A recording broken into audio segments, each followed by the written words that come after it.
नमस्ते। मैंने एक वीडियो डाला था मिल्टन पोर के बारे में। तो उसमें मुझे काफ़ी क्वेरीज आई इनबॉक्स में और काफ़ी लोगों ने कॉल किया उसके बारे में, मिल्टन पोर के बारे में कि ऑर्गेनिक, नेचुरल और सर्फेक्टेंट बेस्ड क्या है। तो आज एक्चुअली मैंने देखा लोग ऑर्गेनिक शब्द को बहुत ज़्यादा ये कर रहे हैं और उसके बारे में ज़्यादा क्वेश्चन किया है मुझसे। तो मैं एक्चुअली आज ऑर्गेनिक के बारे में बात करूँगी। ऑर्गेनिक जो प्रोडक्ट है, आप देखिए जो भी चीज़ें जो नेचुरली ग्रो होती है, मोस्टली आज के दिन में जो चीज़ें ग्रो हो रही है उनकी ज़्यादा पैदावार लेने के लिए उसमें केमिकल फर्टिलाइजर और केमिकल पेस्टिसाइड डाले जा रहे हैं, तो वो फिर ऑर्गेनिक नहीं रह जाता है। उसके अंदर बहुत सारी चीज़ें पेस्टिसाइड और वो सब बाद में भी रहती है।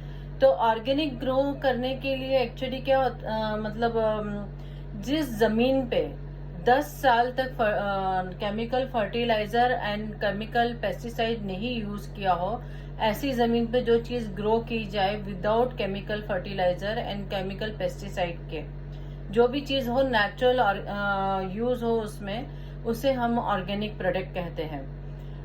जैसे अभी आप सिंपल सा एक वर्ड ले लीजिए, अपना कोकोनट ऑयल। कोकोनट ऑयल अगर हम कोल्ड प्रोसेस सोप बना रहे हैं तो जरूरी नहीं कि हम उसको ऑर्गेनिक बोले। कि किस ऑयल से सोप बन रहा है वो हमें देखना बहुत जरूरी है। कोल्ड प्रोसेस है इसलिए वो ऑर्गेनिक कहलाएगा ऐसा नहीं होता है। जैसे अभी मुझे बहुत सारे कॉल आते हैं, सीधा वो एक ही क्वेश्चन करते हैं, आप ऑर्गेनिक प्रोडक्ट बनाना सिखाओगे? तो उस वक्त तो मैं कुछ नहीं बोलती उनको, क्योंकि फोन पे इतनी लंबी बात नहीं की जा सकती है। तो हम लोग उस वक्त तो हाँ कह देते हैं, लेकिन मैं ऑर्गेनिक वर्ड को मतलब ज्यादा ये नहीं करती हूँ। मैं उन्हें कहती मैं नेचुरल प्रोडक्ट सिखा रही हूँ, क्योंकि फोन पे हम ज्यादा उनको समझा नहीं सकते हैं। अगर कभी टाइम मिल गया तो समझा भी देते हैं, बट नहीं हो पाता है फोन पे। तो एक्चुअली नेचुरल प्रोडक्ट और ऑर्गेनिक में थोड़ा हम डिफरेंस रखेंगे। नेचुरल आपका कोकोनट जो पेस्टिसाइड से निकलता है वो भी नेचुरली कहलाता है, बट ऑर्गेनिक नहीं कहलाएगा। तो अभी जो हम ऑर्गेनिक ये कर रहे हैं, 10 साल तक जिस जमीन पे हम अगर पेस्टिसाइड और फर्टिलाइजर नहीं डालेंगे, उस प्रोडक्ट को ऑर्गेनिक कहेंगे। अब जो कोकोनट ऑयल है हम रिफाइंड लाते हैं मार्केट से। रिफाइंड मेरे ख्याल से 250-300 रुपए किलो होता है। Cold press, again cold press oil जो होता है वो 500 से 600 रुपए किलो है। और उसके बाद एक्स्ट्रा वर्जिन या उसको हम ऑर्गेनिक वर्ड यूज करेंगे, सीधा वो 1000-1500 रुपए लीटर हो जाता है। अब सिंपल सा है, आप कौन सा साबुन किस तेल से साबुन बनाएंगे?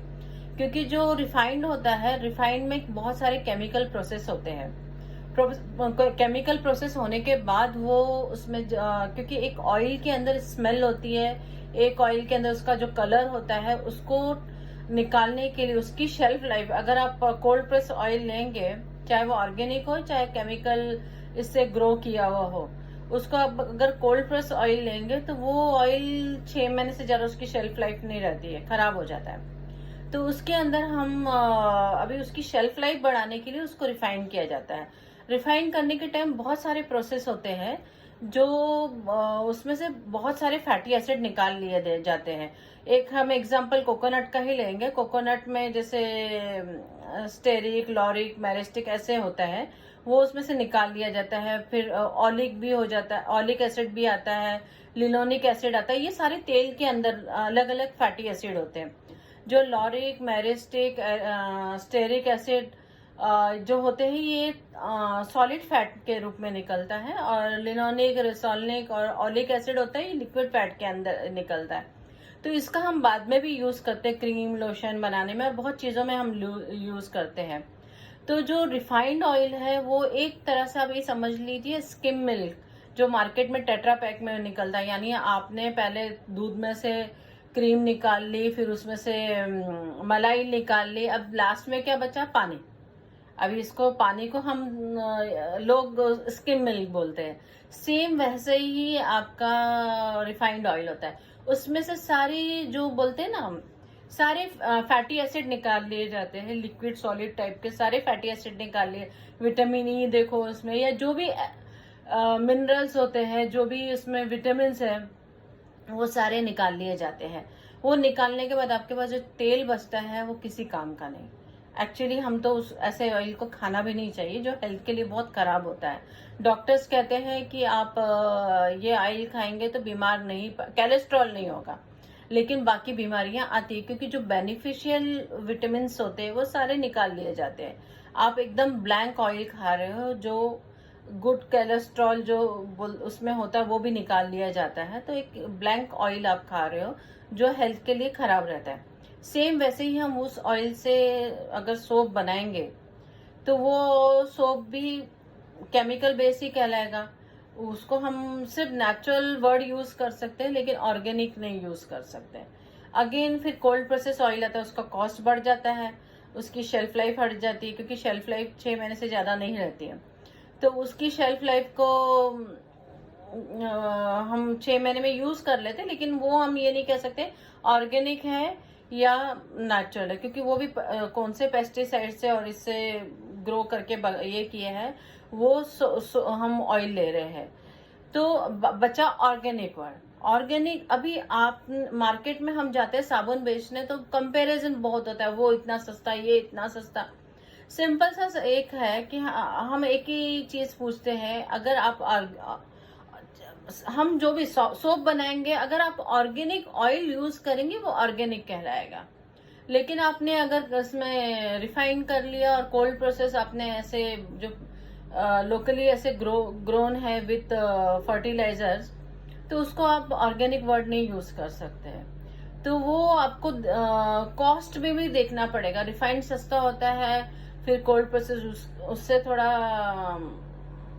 कॉस्टली होता है, और ऑर्गेनिक का ज्यादा कॉस्ट होता है। तो लोगों को चाहिए वर्ड ऑर्गेनिक, लेकिन पैसा नहीं खर्चा करना। सबसे बड़ी बात है, ऑर्गेनिक आप चीज अगर लेते हो और अगर आपको वो एकदम चीप रेट में मिलता है तो पॉसिबल नहीं है वो सब चीजें। एक्चुअली मेरा काम है ये सब आपको फैक्ट्स बताना। अब वो समझना नहीं समझना आपकी बात है कि आप कैसे लेते हैं इसको। मेल्ट एंड पोर तो हम लोग बिल्कुल भी, फिलहाल जो मार्केट में मिल रहा है उसके बारे में हम कहेंगे तो बिल्कुल ऑर्गेनिक वर्ड तो छोड़िए, नेचुरली नहीं है वो, तो उसको हम नहीं ये करते हैं।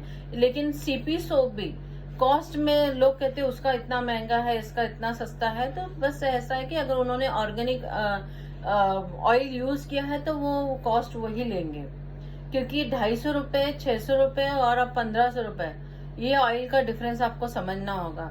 इवन मैंने देखा है कि बहुत सारे आलमंड ऑयल भी जब मार्केट में आता है तो वो भी कुछ, मतलब कॉस्ट में इतना डिफरेंस होता है। अगर आप ऑर्गेनिक वर्ड भी हटा दो, एक नेचुरल आलमंड लेके उसको जब निकालते हो ऑयल, तो वो ऑयल आपको कम से कम 3,500 से 4,000 रुपए किलो पड़ता है। डिपेंड करता है, उसमें भी मामरा बादाम है तो और महंगा पड़ जाएगा, वो 6-7 हजार रुपए किलो चले जाता है। लेकिन वही मैं देख रही हूँ 700-800 रुपए किलो, क्योंकि उसमें दूसरा LLP ऑयल मिक्स किया जाता है। तो यहाँ पे हमें हर जगह, क्रीम भी आप ऑर्गेनिक नहीं कह सकते हो, क्योंकि क्रीम में भी आप स्टेरिक एसिड, पैल्मेटिक एसिड यूज कर रहे हो, जो केमिकल से ट्रीट होके निकला हुआ बाय प्रोडक्ट है, ऑयल का बाय प्रोडक्ट है।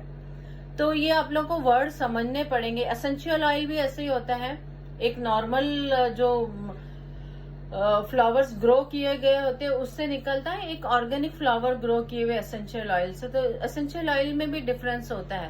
तो गवर्नमेंट की गाइडलाइन है कि आप इतने इतने परसेंटेज तक ऐसी चीजें ऑर्गेनिक यूज करेंगे तो ही आप उसको ऑर्गेनिक वर्ड सर्टिफिकेशन मिल सकता है। तो ये सब चीजें हम ऑर्गेनिक के बारे में ब्लाइंडली नहीं फॉलो करना है कि मैंने घर में बना लिया इसलिए ऑर्गेनिक हो गया। ऐसे नहीं होता। आपने घर में ग्रो नहीं किया है, आपने उसको आप बाजार से चीज लाए हो और उससे चीज बनाई है। अब वो कैसा है हमें नहीं पता, इसलिए हर शब्द को इसको हम ऑर्गेनिक वर्ड यूज नहीं कर सकते हैं। जैसे अभी हम कोल्ड प्रोसेस सोप लेते हैं या हॉट प्रोसेस या कोई भी, इसमें भी हमको वहां मेंशन करना पड़ेगा। मैं कहीं भी ये कोई भी मुझे आता है कि आप ऑर्गेनिक कॉस्मेटिक्स में हाँ, वर्ड ज्यादा यूज करती ही नहीं हूँ मैं, उनको कहती हूँ मैं नेचुरल प्रोडक्ट सिखाऊंगी। तो ये हमारे जो लोग आज के दिन में होममेड कॉस्मेटिक बना रहे, थोड़ा उनको लोगों को सही बताना पड़ेगा कि ये, क्योंकि अगर हम जिंदगी भर उनको गलत चीजें बताते रहेंगे तो ये चीज पास ऑन होती जाएगी, कभी वो चीज से बाहर नहीं आएगी। लेकिन जब बाहर आएगी वो चीज, लोगों को सच मालूम पड़ेगा, देन आपका रेपुटेशन बहुत खराब होगा। इससे अच्छा है हम उनको गाइड करते जाए, बाबा ये चीज इतने की है, इसका कॉस्ट ऐसा पड़ेगा, आपको ऑर्गेनिक चाहिए तो ये कॉस्ट में लेना है। और जो मीन्स बायर्स है, अपने कंज्यूमर्स है, उनको भी समझना चाहिए कि हर चीज इतनी सस्ती नहीं होती है। आपको वो जो कॉस्ट है, जो उनकी मेहनत है, जो उन्होंने प्रोडक्ट में चीजें यूज की है, अगर आप जेन्युइन चाहते हो तो अब भी उसकी प्राइस भी वैसी देनी पड़ेगी। क्योंकि लोग समझते हैं घर में बना लिया तो बहुत सस्ते में चीजें बनती है, ऐसा नहीं होता है। क्योंकि उन्हें वो एक तो रॉ मटेरियल वो छोटे क्वांटिटी में खरीदते हैं, छोटे क्वांटिटी में डबल टिबल रेट हमको पे करना पड़ता है। तो ये सब चीजें जो परचेज कर रहे हैं उनको समझना पड़ेगा कि अगर ये महंगा बेच रहा है तो कुछ तो होगा इसमें। आपको एक दो दफा एप्लीकेशन में उसका इफेक्ट भी समझ आ जाएगा। ऐसा नहीं कि कोई चीज अगर सपोज सामने वाला झूठ बोल रहा है, आपको एक दो एप्लीकेशन में उसका इफेक्ट मालूम पड़ेगा। आई होप आप लोगों को ये चीजें समझ आ गई होगी कि ऑर्गेनिक, कोल्ड प्रोसेस और हम रिफाइंड जो चीजें होती है उसमें कितना डिफरेंस है। अगर अभी भी आपको कोई क्वेश्चन हो, कुछ सवाल आपके हो, तो आप मुझे इनबॉक्स जरूर कर सकते हैं। मैं आपके जो भी सवाल होंगे उनके जवाब में देने में मुझे खुशी होगी। क्योंकि आज मैं 30 साल से इस फील्ड में हूँ और मुझे अच्छा लगता है कि लोगों को सही फैक्ट चीजें बताओ तो आप इस फील्ड में ग्रो कर सकेंगे। Thank you very much.